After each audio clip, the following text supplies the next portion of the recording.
Hi friends, welcome to Winmini Kitchen. இன்னைக்கு முட்டையை வச்சு ஒரு ரெசிபி செய்ய போகிறோம்.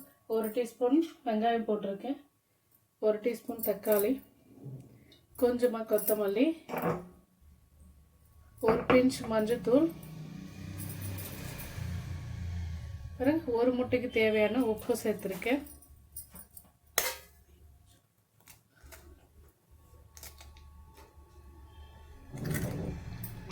இப்போ இதை நல்லா மிக்ஸ் பண்ணிக்கலாம். முட்டையை பொரிச்சு எடுத்துக்கலாம். இப்போ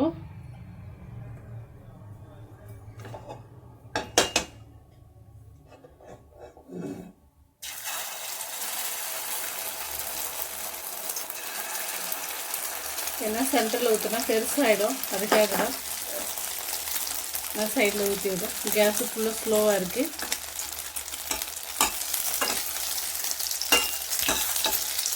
சைஸு பெருசாக வேணும், குட்டீஸாக தான் வேணும் இந்த கிரேவிக்கு.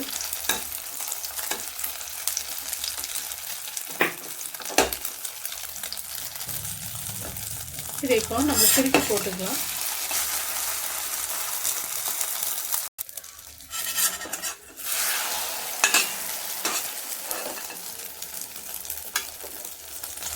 பிடிச்சிக்குவோம். நான் ஃபுல்லாக 5 முட்டை எடுத்து வச்சுருக்கேன். 5 முட்டை இந்த மாதிரி செஞ்சு எடுத்துக்க போகிறோம்.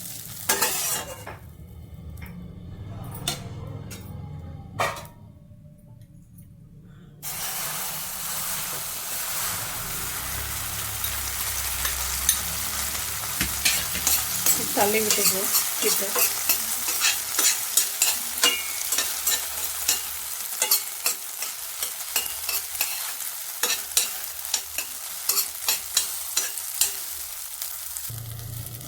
பாருங்க, இதுவும் ரெடி ஆயிடுச்சு. இப்போ இதை திருப்பி போட்டுக்கலாம்.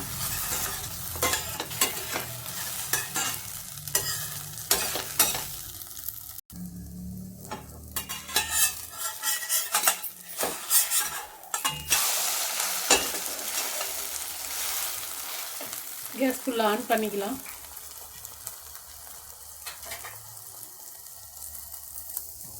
நம்ம இப்போ இதையும் எடுத்துக்கலாமா.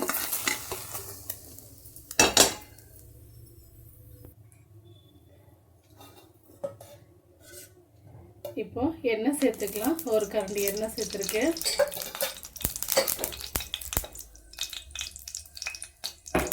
கேஸ் ஸ்லோ இருக்குது, ஃபுல்லாக ஆன் பண்ணிக்கிறேன். பாருங்கள், 1 டீஸ்பூன் பெருஞ்சீரகம் இருக்கும். இது 1 டீஸ்பூன் பெருஞ்சீரகம்,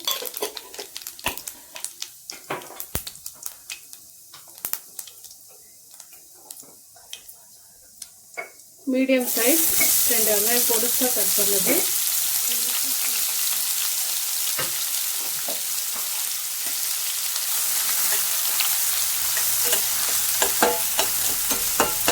மிக்ஸ் பண்ணி விடுவோம் நல்லா. 1/4 டீஸ்பூன் இஞ்சி பூண்டு பேஸ்ட்டு சேர்த்துக்கலாம். மீடியம் சைஸ் 2 தக்காளி, இது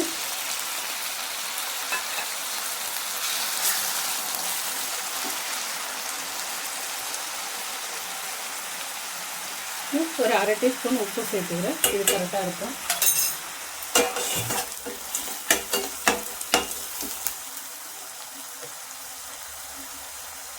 கொஞ்சமாக கருவேப்பிலை.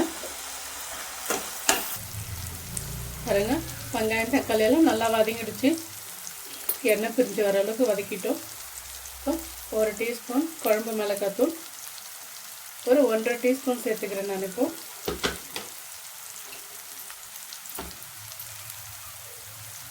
மஞ்சள் தூள் ஒரு 1/4 டீஸ்பூன், கரம் மசாலா உங்களுக்கு தேவைன்னா சேர்த்துக்கலாம், இல்லைன்னா வேண்டாம். இப்போ கேஸை ஸ்லோ பண்ணிக்குவோம், மிக்ஸ் பண்ணி விட்டுக்கலாம். இந்த மிளகாத்தூளெல்லாம் ஒரு 2 நிமிஷம் வதக்கி விடுவோம் எண்ணெயில். ஏன்னா அந்த பச்சை மணம் போகணும், அப்போ தான் நமக்கு கிரேவி நல்லாயிருக்கும் டேஸ்ட்டாக.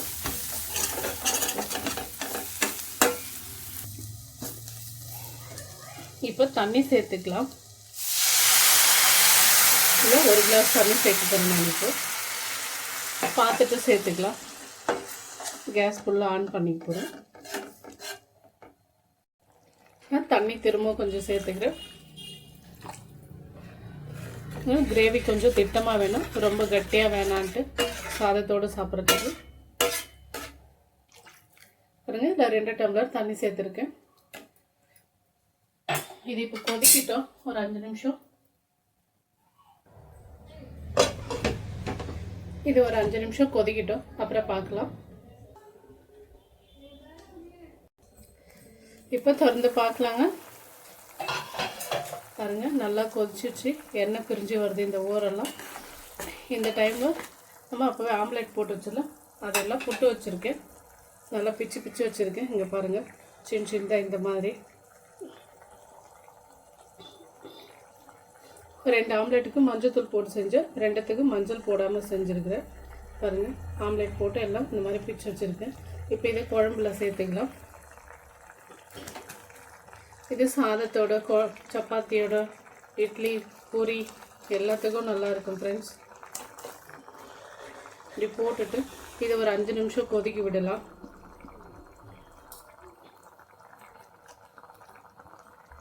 சூப்பராக இருக்கும், பார்க்கும் போதே சாப்பிட்ணுன்னு தோணுது. இதுக்கு ஒரு மூடி போட்டுட்டு இன்னொரு 5 நிமிஷம் கொதிக்க விடுவோம். அப்படியே இது எதுவுமே தொழவியை மிக்ஸ் பண்ணி எல்லாம் விடலை, நான் அப்படியே தான் விட்டுருக்கேன். நல்லா ஒரு 5 நிமிஷம் அப்படியே கொதிக்கிட்டோம்.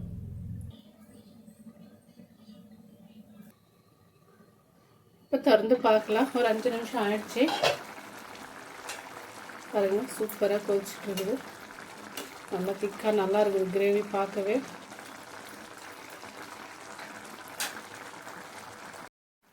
நம்ம இது இப்போ நிதானமாக அப்படி மிக்ஸ் பண்ணி விடலாம்.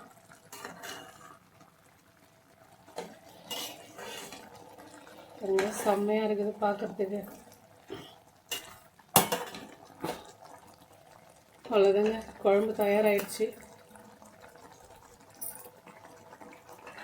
செம்ம டேஸ்ட்டு.